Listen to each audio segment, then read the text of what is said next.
We are so blessed to have David with us even on Zoom, and it's so wonderful to know that. My name is Sandy, and I'm your facilitator for the morning service. And we say welcome to everyone. We're opening our service by, I will read our opening statement this morning.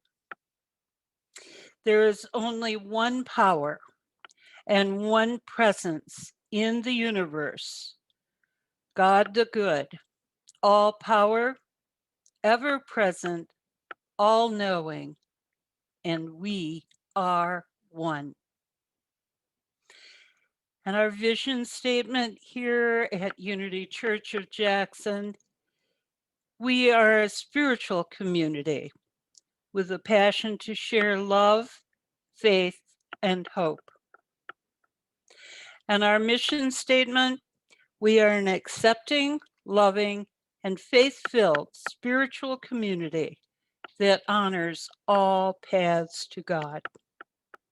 We did the birthdays last week, and if I remember correctly, and I'm not sure whether she'll be with us today or not, Not only was it Pat's birthday this month, but I also believe Chris Sebring's birthday is this month. So we extend happy birthday blessings to all those who are celebrating a birthday this month, even though we've done that formally already. Now it's time for announcements. Are there any announcements, Mark? Wednesday night at 7 o'clock, and we'll be talking about insights and reflections. Thank you.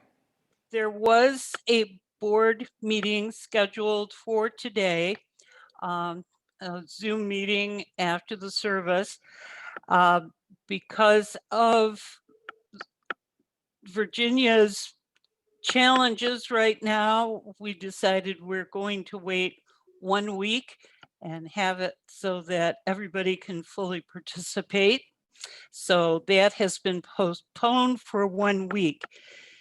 In the meantime, we've also made the decision that the membership meeting that we had scheduled for the 7th of March has now been moved to the 21st of March.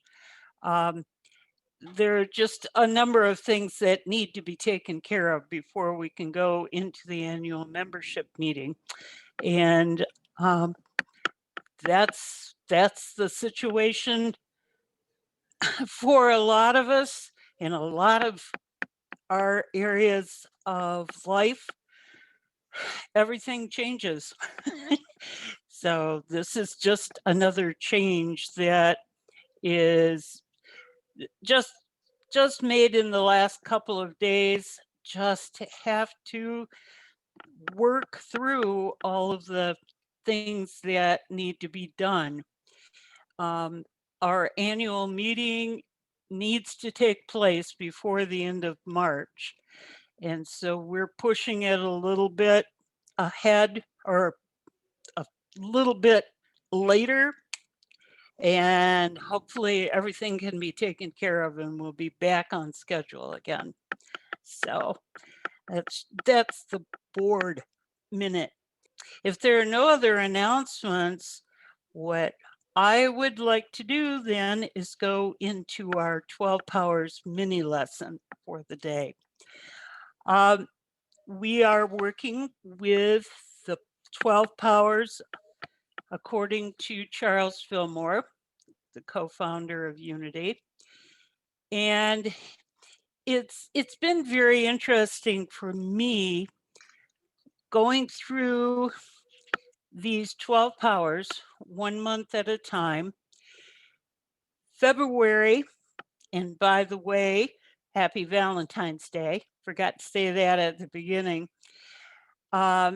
Because February has Valentine's Day and associated with love, at one point, apparently, somebody got the idea that the 12 powers order, rather than being January for faith and February for strength, which is what we're working with right now.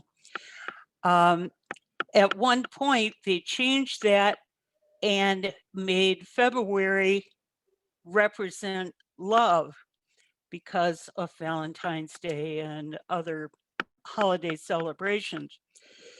And we're going to go back to the traditional. That's why we are using strength as the power that we're having the mini lessons on in February. So if there's any confusion about that, I apologize, except we are following the original order laid out by Charles Fillmore.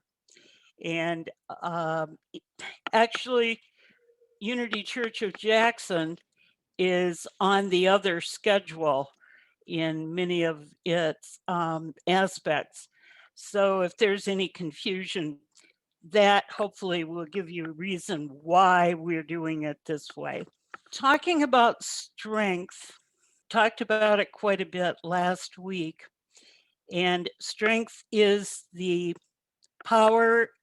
It is located, according to Charles Fillmore's teachings, in the small of the back, and it is correlated with spring green, which as I was thinking about it this week, I thought, well, that's kind of interesting because in the Eastern chakra system, the chakra for the heart center is correlated with the color green.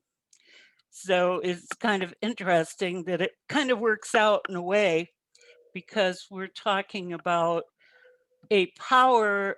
One of the things I've recognized about studying any of the powers separately is they all work together.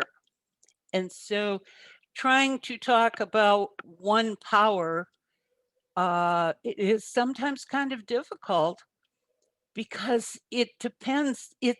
They're all 12 so interdependent in our spiritual functioning. But one of the important things that came up for me, and this actually just kind of solidified this morning as I was washing dishes, was this whole strength issue. We think of strength as the strength to do something. This is what we usually think of, having the strength to do something. I keep thinking about quite often when it's difficult to summon the strength to do something. I was like, Lord, give me strength. That sometimes is used. I think parents use it probably more than more than other people in society. Anybody who's a parent has probably used that phrase more than once. But as I was thinking about that, I thought, okay, all of these teachings, we all learn that the powers reside within. If that's the case, then why would we say, give me strength, as though it's an outside aspect that we need to summon into ourselves? And I kept thinking about that and thinking, perhaps, and this is kind of borne out in one of the books that I've been reading, perhaps really what we're talking about is an inner strength to do what is already within us to do. Where when we say, give me strength, quite often what we're saying is, I have to bring in outside strength in order to do what is expected by others for me to do. And I thought that was an interesting aspect on the whole thing. And when I went to the book Adventures in Resilience, which talks about the 12 powers specifically, there is a meditation, a visualization in here. And I just want to read this over because it really kind of illustrates what the conclusion that I've come to on this. In this visualization, it says, gently close your eyes, breathe deeply, drawing your breath down your backbone. In your mind's eye, see the light green light of divine strength illuminate the small of your back and begin to pulse up and down your spine. Breathe the shimmering pale green light of divine strength throughout your body. See the pulsating, spiraling green fill your whole being with life-giving spiritual strength. As you breathe the sparkling green light of strength throughout your being, notice your mind clearing and your deepest desires coming into focus.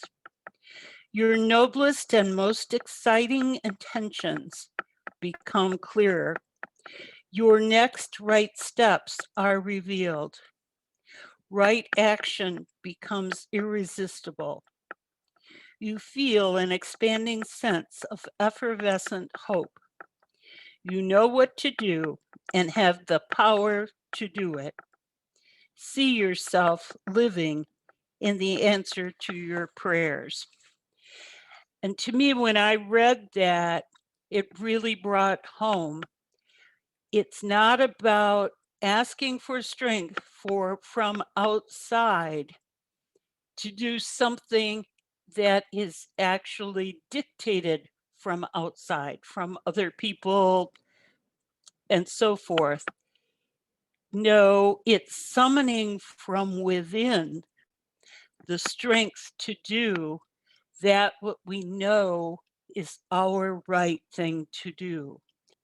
That whole aspect of it has been very important to me as I've contemplated this during this week. And I need to pass that message along to everyone. It all comes from within.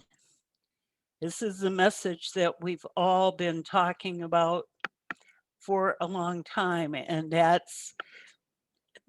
to me is the major lesson of each of the powers.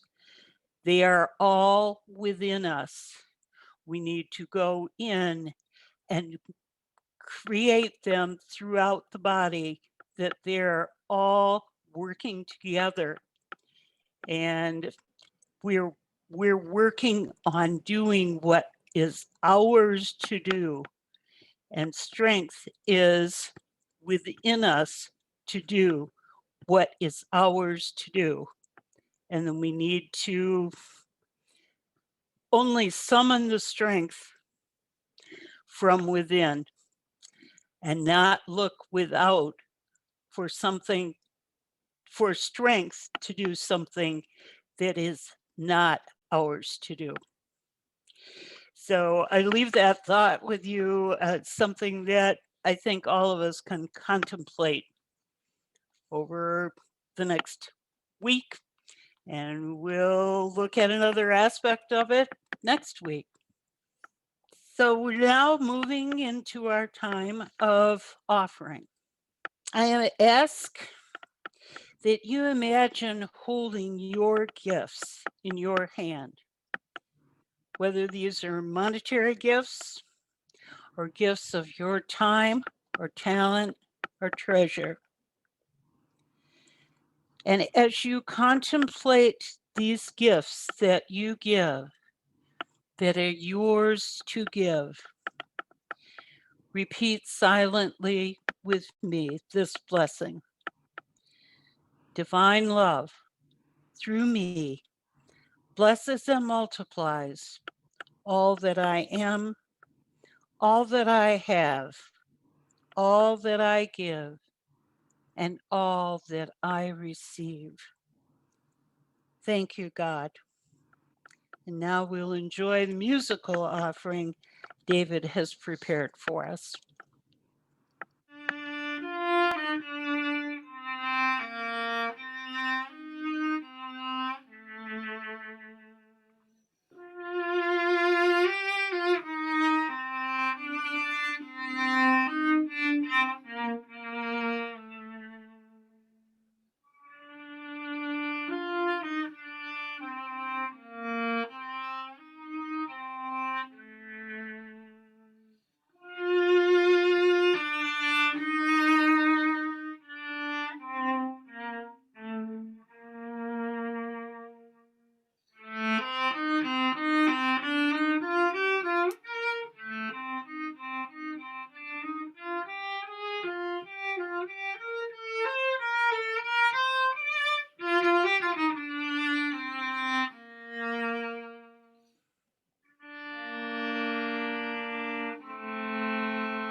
this moment, just go within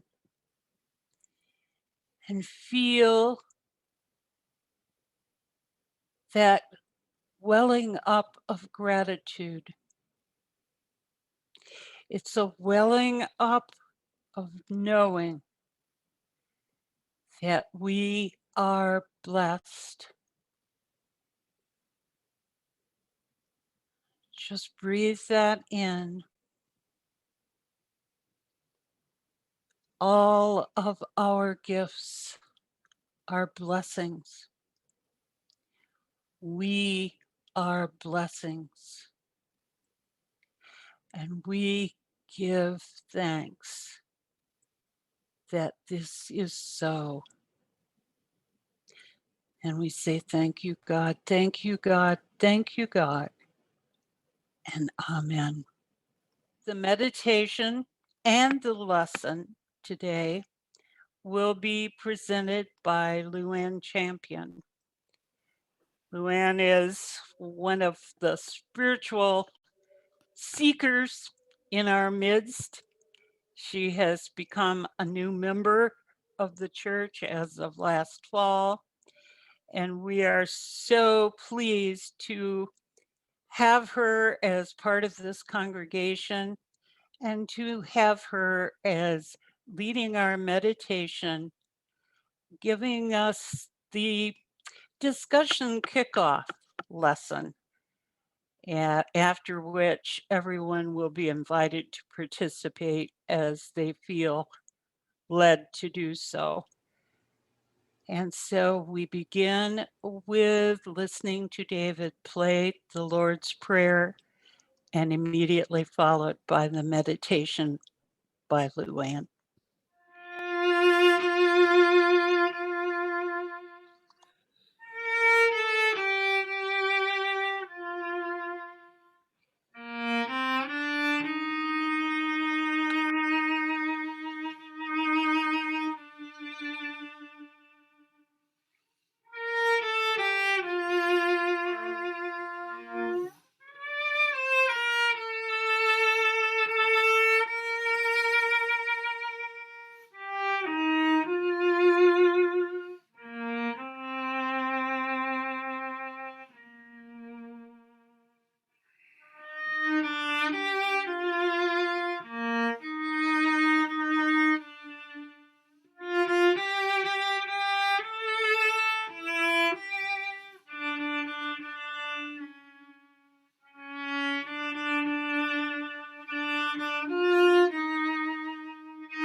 With reverence and gratitude, just close your eyes.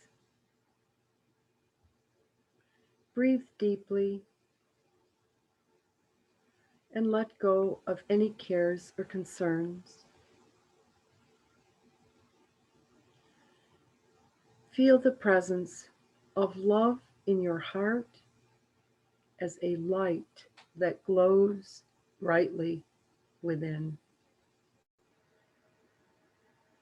Feel the presence of divine intelligence in your mind.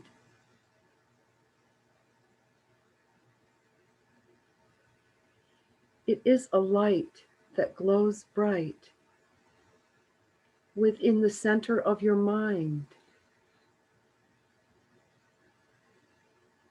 As you expand both these lights, they come together and fill you with the presence of the divine. Without beginning, we all became expressions of the one into the many. As we go into the silence, feel yourself as an expression of that love.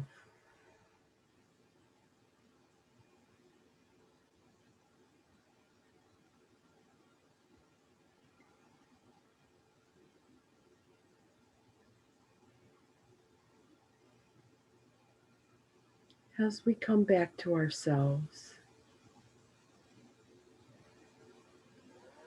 this presence is the yearning that we feel inside our mind to come home. This ever present love inside us is our home.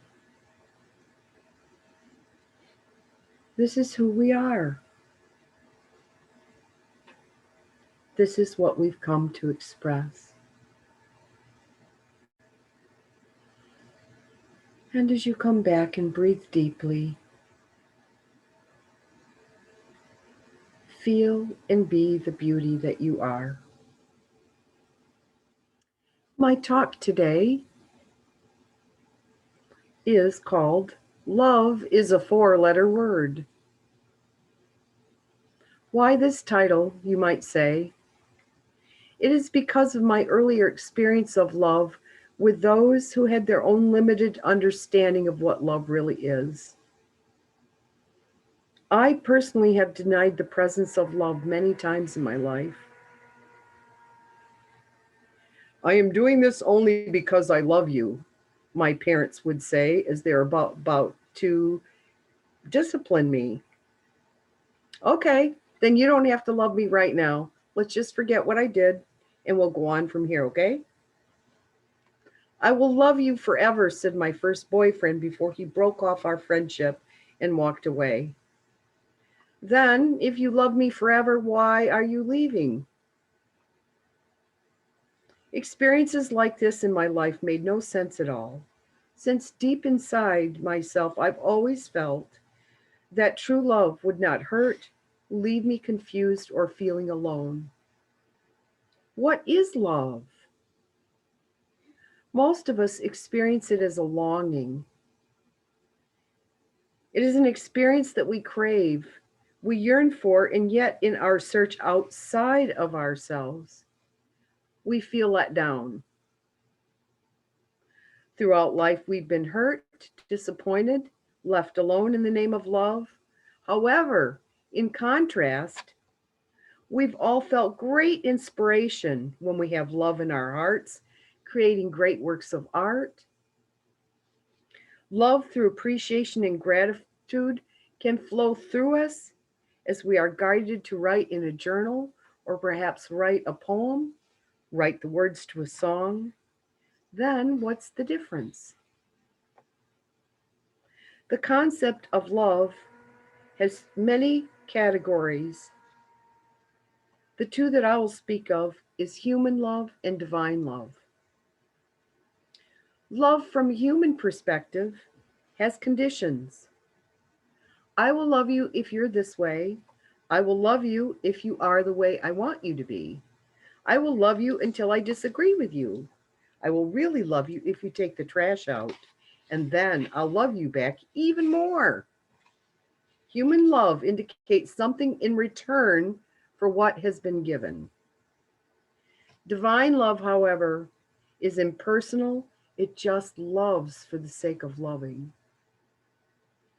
It's not concerned with what or who it loves, nor with a return. Like the sun, its joy is the shining of itself. Luke 1, verses 78 to 79. Because of the tender mercy of our God, with which the sunrise from on high will visit us, to guide our feet into the way of peace.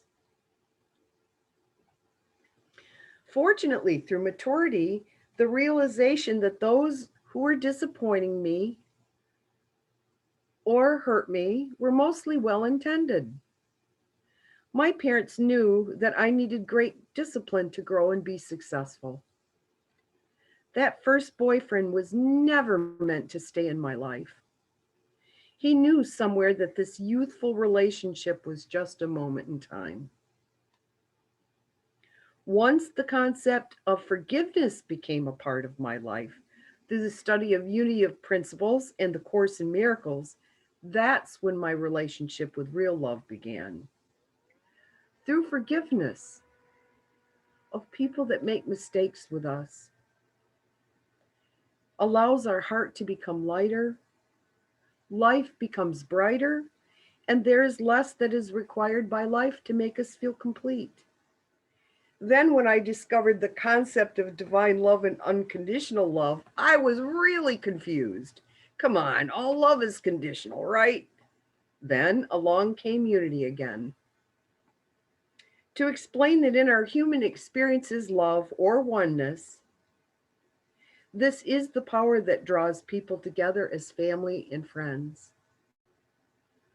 Also, at a more expanded level of development, it can be the inner light that enables us to see good in all people, seeing their goodness even when they fail to express it. I have always felt people as good and that we just make mistakes in the quest for finding love. Charles Fillmore verifies this as he explains. Love is an inner quality that sees good everywhere and in everybody. It insists that all is good, and by refusing to see anything but good, it causes that quality finally to appear uppermost in itself and in all things.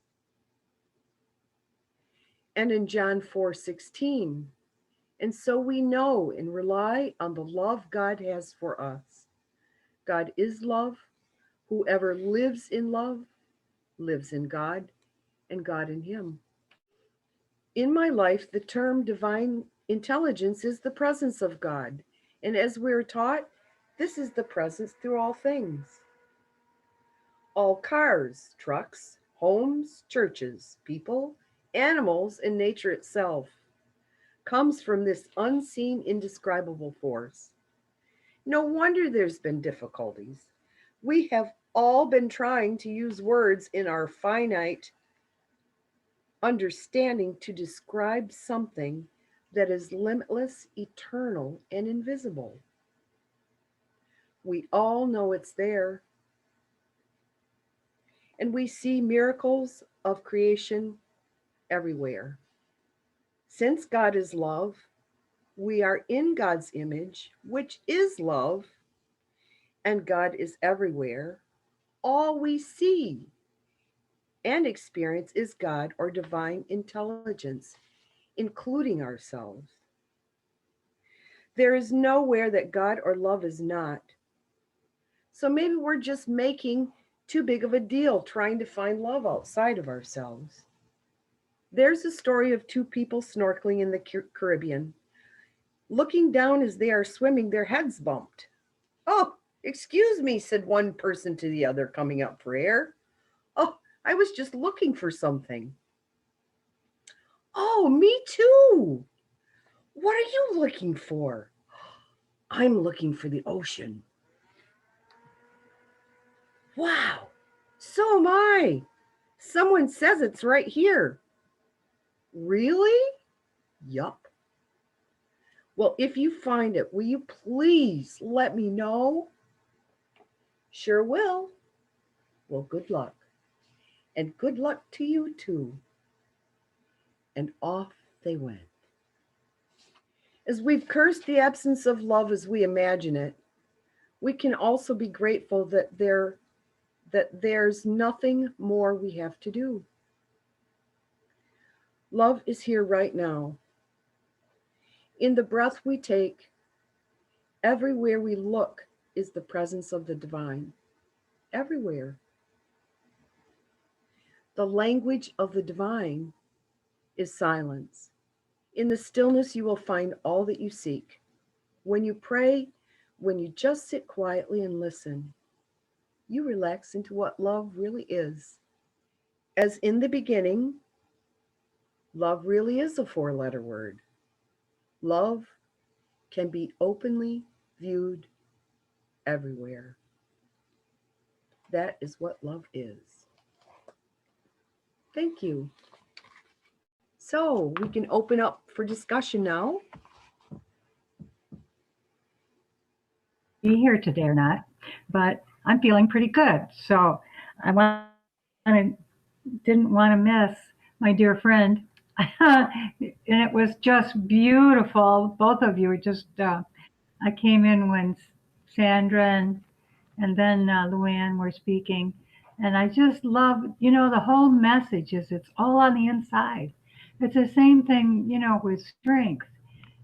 The strength isn't something you gather around you, a fence or a wall or whatever to make yourself safe. It's something inside of you. And you know that something inside of you is love. Because when you see love, how can you see fear? It's like when you're seeing gratitude, how can you see lack? It's, when that feeling is deep inside of you and it's your intent to look for it wherever you go in everything you see, and then it pops up in honest places and things that you think you dread. Or I saw the most beautiful people in the hospital where I just was. They so tender and careful. It was a wonderful experience to see people so dedicated, to healing. So, if we open our eyes and we have the intent to see it, I think we'll find it. And I sure did yesterday. So I just wanted to share that with you. And I too love it, Sandy, how that you mentioned that strength is within us, because with what we do, it's a necessary part of my world. And like you, sometimes I think, oh, am I strong enough to do this? Well, yeah, because it's just in me. All I have to do is relax into the internal strength that's already there. Like everything that we need is right here, including our strength. So I really appreciate that. Thank you for that way that you spun that around. I really like that a lot. That's going to stay with me more than just in a sharing minute. I think it's really important that we recognize how these powers work together. They have to work together in order for any one of them to make sense. And in my musings, I realized it's using the power of discernment or judgment is also very important in this, knowing what it is that is mine to do and summoning from within the strength to do that. And quite often, what really kind of triggered this for me was quite often I will find, oh, I just don't have the strength to do that. And I think it's very important that we go within and say, with that power of discernment, is it really mine to do? Is that why I am not getting the sense of strength to do it? And really finding, is it mine to do, or is it for somebody else to do, if it is to be done at all? And I've got things that are mine to do, and that is where the strength comes. So for me, that was a really important lesson that I'm still working with. My first comment is on the idea of strength. I've you probably know I've studied handwriting analysis for many years. And when we strength is a combination of several traits that we look in the writing to arrive at a assessment. And so I would say that to develop strength, it definitely is something that comes from within, not without. And so I would say, look at our willpower, look at our determination, and then when we uh, concentrate and start bringing awareness to those, the last uh, launching point is enthusiasm. And enthusiasm is mostly attitude, and we can uh, get ourselves in an enthusiastic state by concentration and willpower and determination, and then add a little courage and say, I am now going to do it. I'm going to take action now. And I think that's where we contact our inner strength, and that energy surge is from within, and we go forth and do it. And quite often, once we start doing it, we say, well, what was I, why was I putting that off? This is not as bad as I'd feared. Getting back to love, um, I have, going back in my personal life, I have a mixed bag on love. Number one, um, the teaching from the Old Testament, I always received a mixed message, like um, God is vengeful. There's an angry God in the Bible where God would get an enemy and send David forth, and he would destroy everything in the land, even chickens and cattle and grass. He would burn the city down.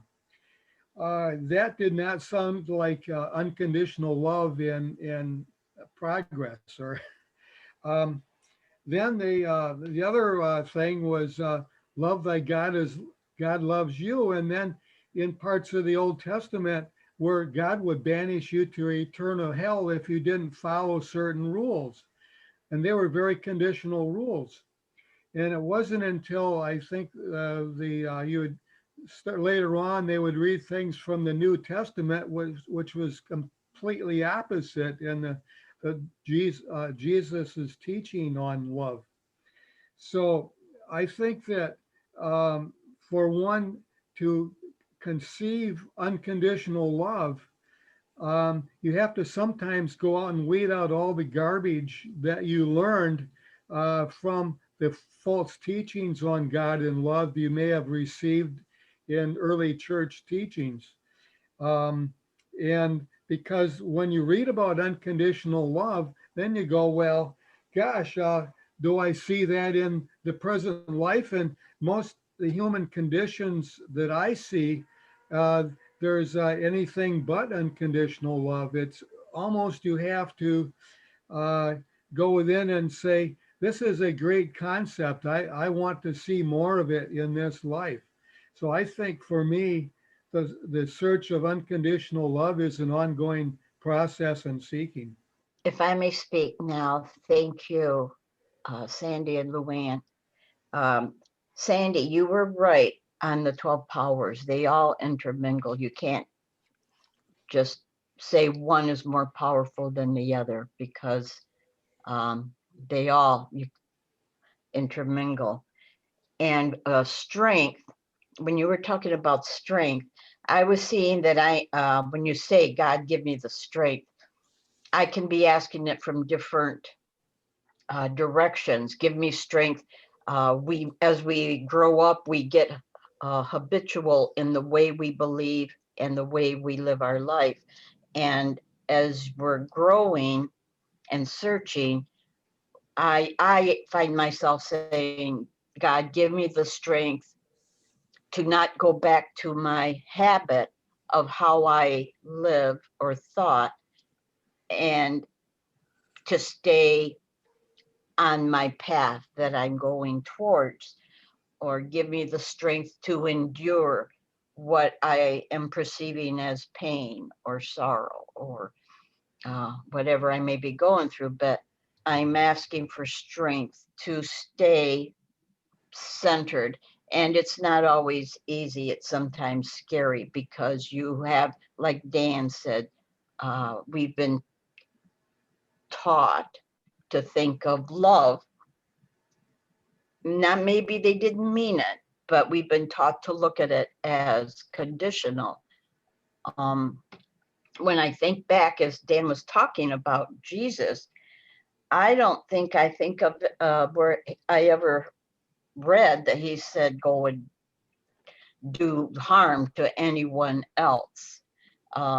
He was always talking about unconditional love, which was new to us at that time, I think. What I have learned about unconditional love is, for myself, I have to open my eyes to accept people where they are at, which then allows me to have empathy and compassion for them. And in order to that, I have to forgive myself. It was a new thing about this unconditional love, and I had to go searching. And I think, like Dan says, it's a ongoing search, because it's many things out there will threaten one, and then you automatically want to close that porthole about letting that love flow. They both were a lot of food for thought that I have to think about ongoing. Thank you. I noticed a kind of a hidden message today. Uh, when Luann started the meditation, I heard the fan. And my first reaction is, oh no, you didn't want that to happen. Did anybody else hear the fan? And my thought was, that's energy. That's flowing. That's movement. And so we're moving beyond the things that everybody was saying. So we're moving beyond these concepts or ideas we have to put them into its motion, its expression. We have to put them into action. It's more than just an idea. We have to live it. And that's that concept of every time I hear the fan, is like, yeah, move it.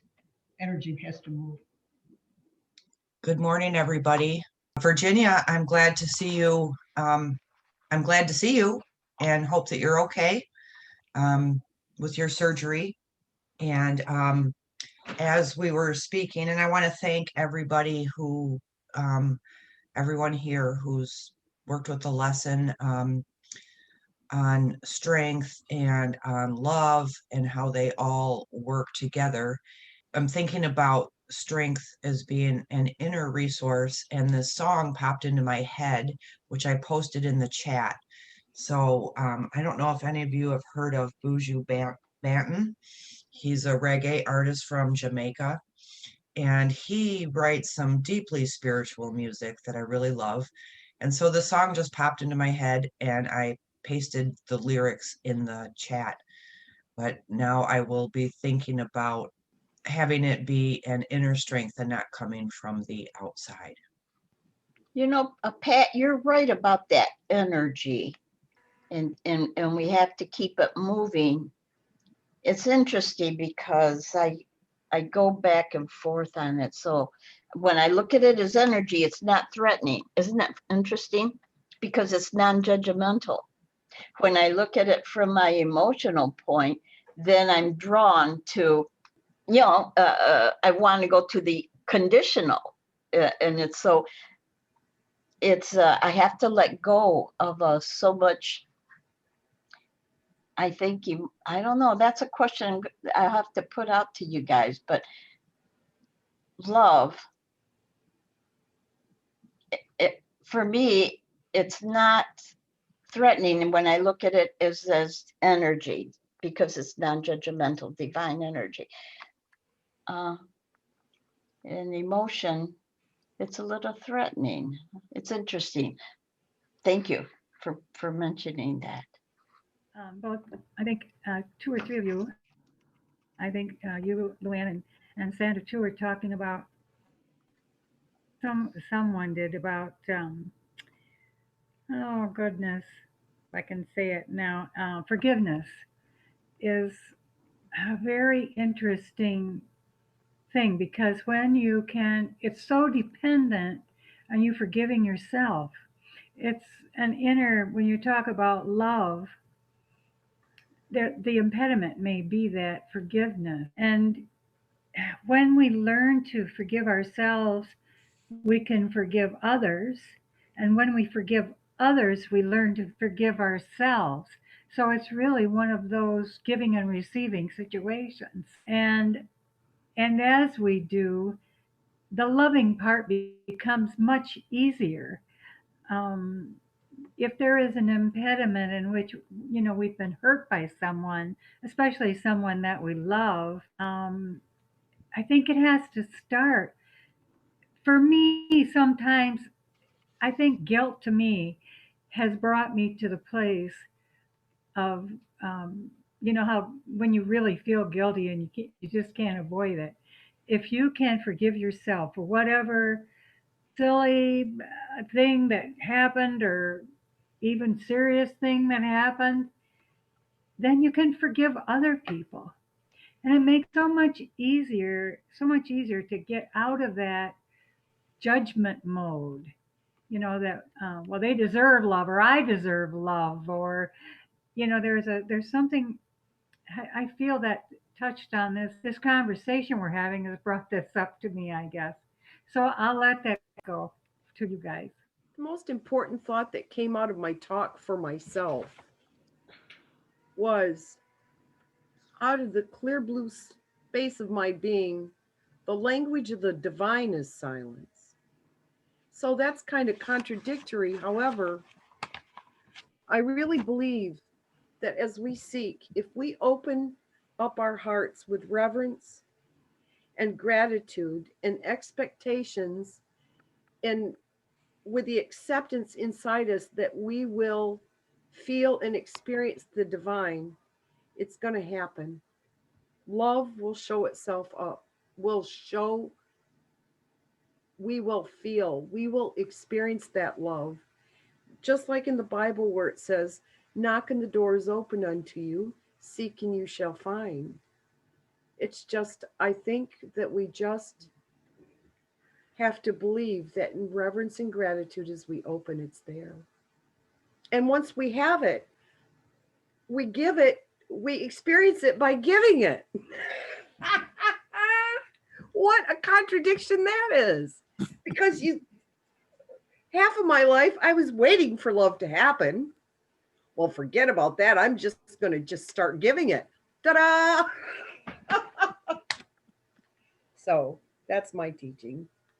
I was going to comment on Bellen's comment of love as energy and emotion, and it seemed to me that if you look at love as emotion, then it can be conditional, whereas energy is unconditional. And I thought that was an interesting dichotomy as well. I'm kind of a math science guy. If we're going to have a litmus test for unconditional love, in a quiet space, have a mental list of the 10 most heinous things we've done in our life, 1 through 10, and say, God, according to unconditional love, you still love me. Is that still true? And if the answer comes back yes, then there's no more need for self-condemnation. There's no more need for self-castigation. And it opens it up for us really forgiving ourselves. If the God within has unconditional love, then why don't we take the next step and have unconditional love for ourselves? You know what God would tell me? He or she would throw it back in me and say, that's not for me to answer. Do you love yourself? And he'd throw it back in my ballpark. I would say that he or she wouldn't. I have free will. He gave me the gift of free will, which I take it love was involved in that. But that's all God can do. it's pretty much, I can tell you I love you till infinity, but if you're not going to believe it or accept it, it means nothing. Well, it would definitely throw out the idea that God is going to send you to hell. Uh, that was the old teaching and the old church teaching. So now the only one that sends you to hell is you. And we all do a pretty good job of that at times in our life by self-castigation. So that's where we have definite room for improvement. I'd come back and say, well, I don't not love me that much. I don't not love me that much. Enough to take me to hell.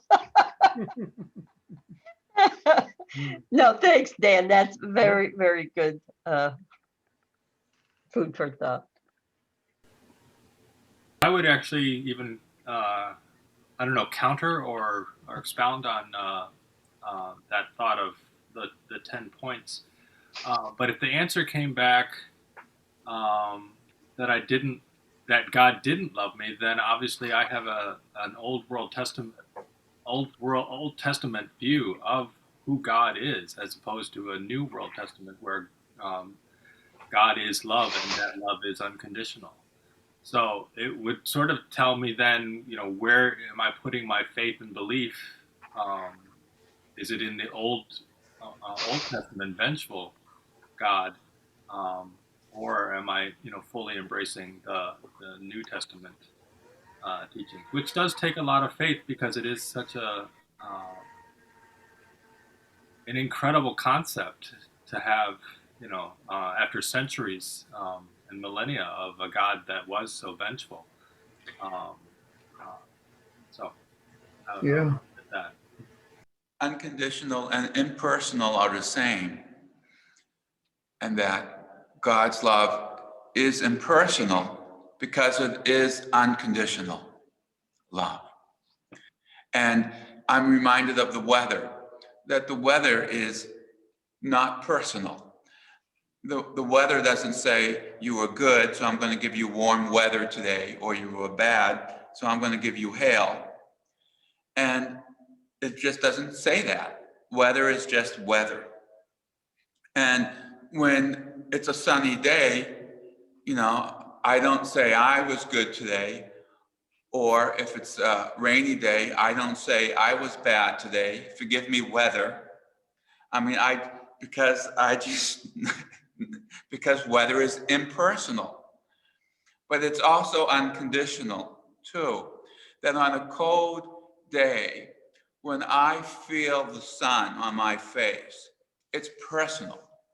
It feels good. It's personal. And after a hot, dry day working outside, and there's a little rain shower, it feels good because it's cooling. And then it becomes personal. So I get to experience the personal. I get to experience personally God's love that is always shining. Whatever's happening with the weather, the sun behind it is always shining. And the question that I have is, how do I be with that sun? How do I feel that completeness all the time? And that completeness is part of unconditional love, that I'm with it.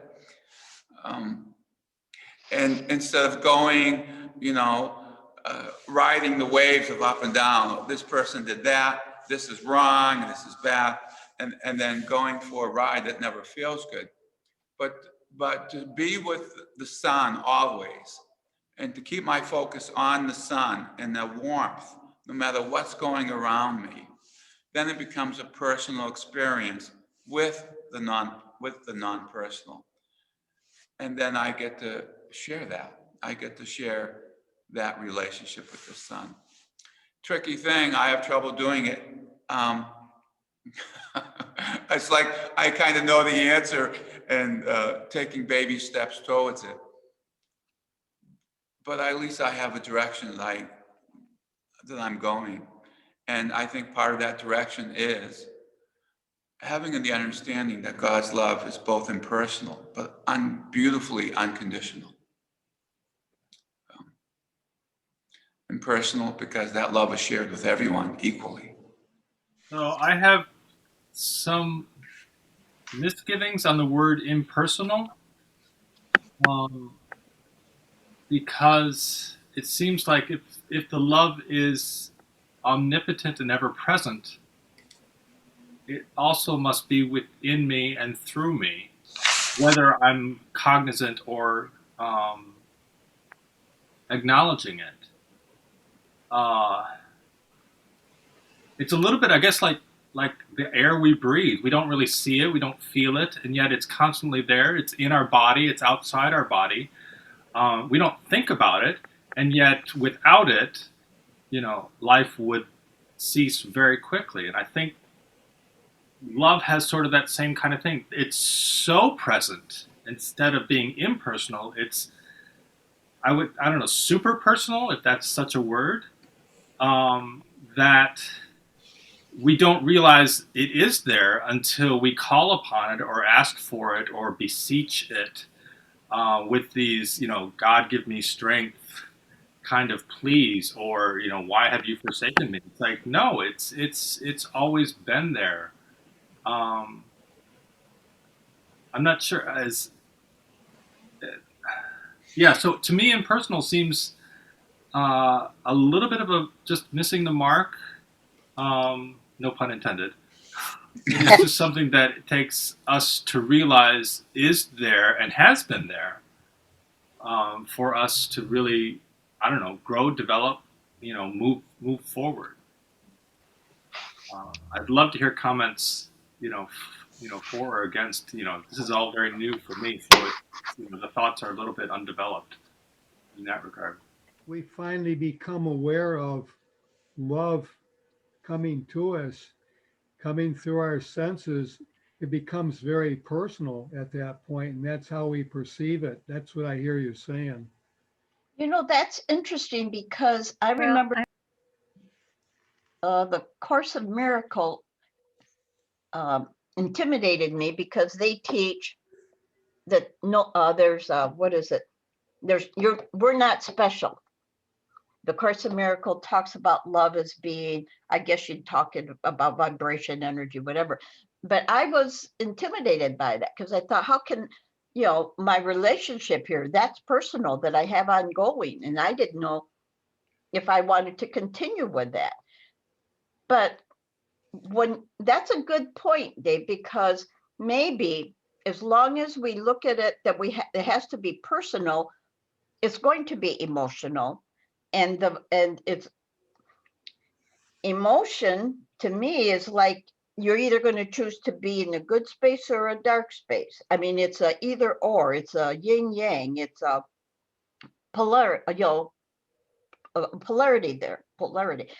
And so maybe I've got to think about this, but maybe as I go on with my life, I'm going to learn to let go of that to myself. I'm special because people threaten me, and it's me personally that they're threatening me, as opposed to, oh, well, that's interesting. They would think that or say that or do that, or that I would think that I'm special enough that I have to chastise myself because I was, that's something I'll have to think about that, because maybe as I'm going on, the older I get, I'm going to learn to say, well, I'm in that ocean that Luann was talking about. I've been in the ocean all the time. And it's humongous. I'm not just in one special part of the ocean. I mean, I got to think about that. I got to think about that.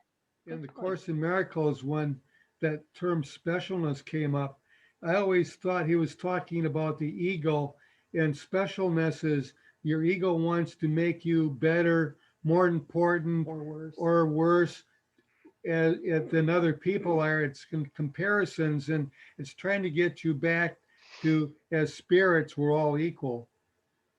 Spirit, that's the word, spirit. There's nothing special. no one is special in spirit because everyone is spirit. Mhm.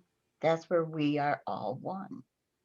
There was a moment where I realized that everything that is in me, every building block inside me, is in the walls of the room that I was, and in everything that I had before me. And if I'm love, that's love. And it's the principle of oneness. And when I realized that, it was just, that was magnificence. I thought, wow, it's just everything has a consciousness, has a beingness. The little plants and the all the frogs and worms that I love, and maybe even the invisible fairies, were just all one. I like to add, and maybe it's kind of what I was saying earlier too. There is something about having it inside myself and maintaining some kind of, I think I can control my emotions, I guess is what I want to say, by what I think about, what I choose to. And, faith is involved in this. Strength is it. It's like you say, all of those things are involved. But if I choose to, um, in my heart, I know because of the faith that has been growing, that I am one with this love that is inside all of us.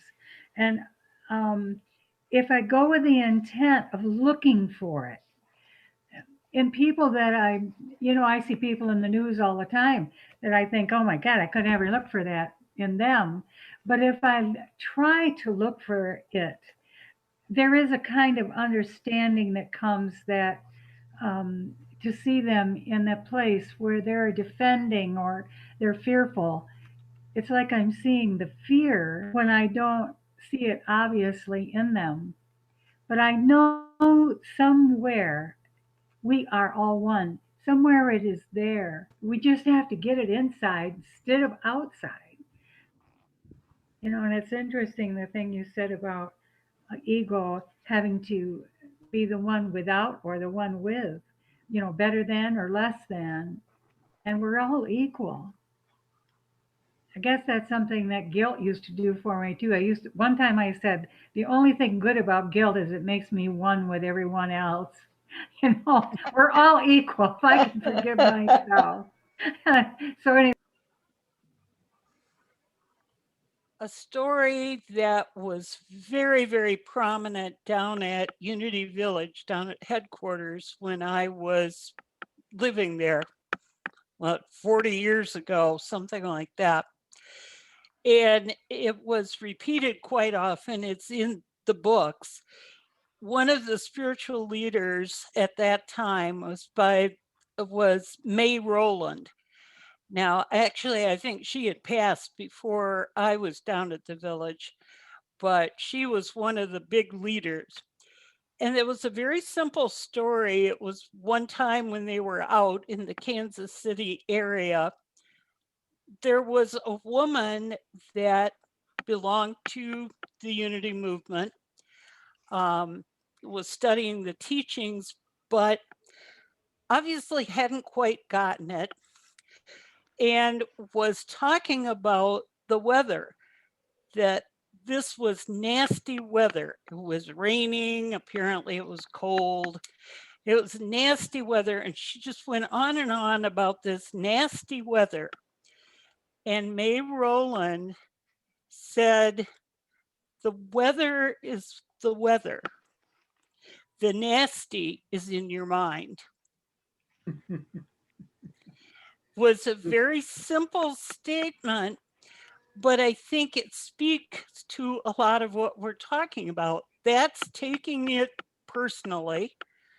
It's making what is really impersonal, which is oneness, the unity, and filtering it through our personal thinking and making it nasty when it was just rain. It was just, and to some people, that might have been the glorious thing, as Mark was saying about it had been hot and a cool shower felt really good. So it's all in your mind. Nasty or good or anything else, any judgment we make, it's in our minds. And, and that's where we have to examine that. You're saying be very careful in the adjective you choose to put in front of a noun, correct? Well, that's food for thought, because now when I'm making a decision, I'm going to have to ask myself, okay, obviously, if I'm taking it personal, I'm looking at both sides. Whereas if I'm looking at it through the spirit, of course, it's good no matter what. It's a matter of how I am going to adapt or accommodate or acclimate myself to the situation, because the spirit would look at it, it is what it is. Whereas if I'm the personality ego, slash ego, then it's like I go into that dichotomy thing, Dave. I think I'm gonna have to think about that. Thank you. I like what Dave said about, maybe love is like the air we breathe, or God is like the air we breathe. It's so always here that we don't notice it. And I think of a fish in water. A fish may not know that a fish is in water until the fish is out of water and cannot breathe. And suddenly there is a strong pull to get back into the water. And I think the unconditional love is like that. There is a strong pull to get back into unconditional love and breathe it. And when we hold our breath, thinking of air, we can't hold our breath for too long because everything in our body says, breathe. And so we breathe. And I think love is that way too. There is a pull to breathe with love. And to me, it becomes personal through our feelings. When we are breathing with love, we can feel it. It feels good. When I'm playing at the piano and a new song comes up and I'm surprised at it and it feels good, it's a personal experience because I can feel it and it feels good. And when my music's not working out and then I judge myself negatively, well, that's also a personal experience because I can feel it. And so what is it that I want to feel? Going back to the weather, I want to feel the sun. and maybe going back to what Sandra was saying, what I feel is in my mind. What do I want to decide? What do I want to decide to make personal? The joy or the guilt or the unworthiness? So this is pretty deep, you guys. Thank you, Mark. Are we ready to close now? Is there anyone else that plans to speak or would like to speak? Getting back actually all the way to meditation as well. About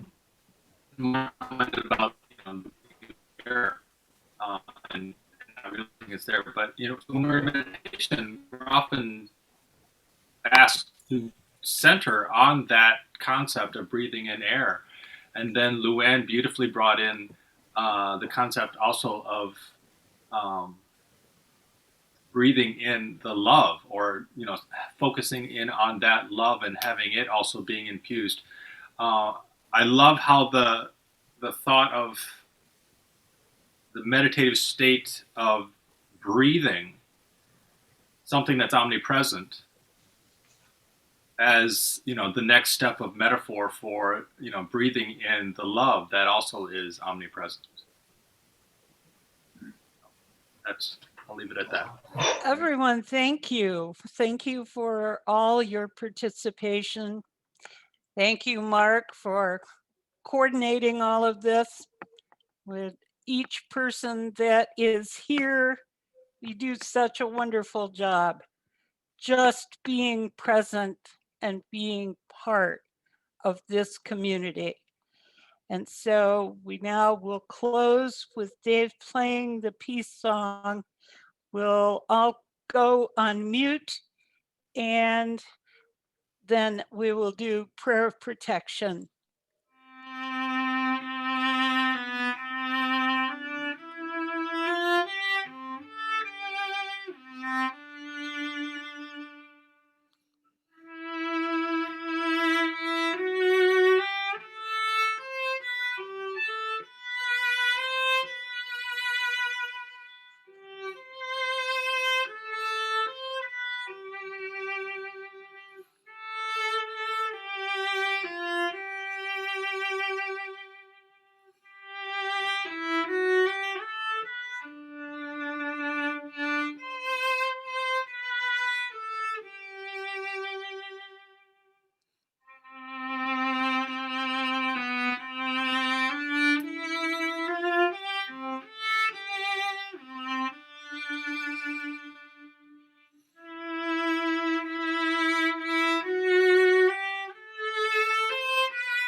And we now close with our prayer for protection. The light of God surrounds us. I am light. The love of God enfolds us. I am love. The power of God protects us. I am power. The presence of God watches over us. I am presence. Wherever we are, God is. I am divine. And we close now. And next week we will be having Pat Greenwood will be speaking and leading the meditation. And we hope everyone is able to join us for that. And now we will listen to one final piece from Dave, and have a wonderful week, a blessed week.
Thank you, thank you, thank Thanks, Mark. you. Thank you, David. God, that was always so enjoyable. Blessings to you. So wonderful. So we were we were all good today. It was just wonderful Good job. little Sandra. meeting. I really enjoyed it. Good Yes, to thank see you, you. Virginia. Thank you, everybody.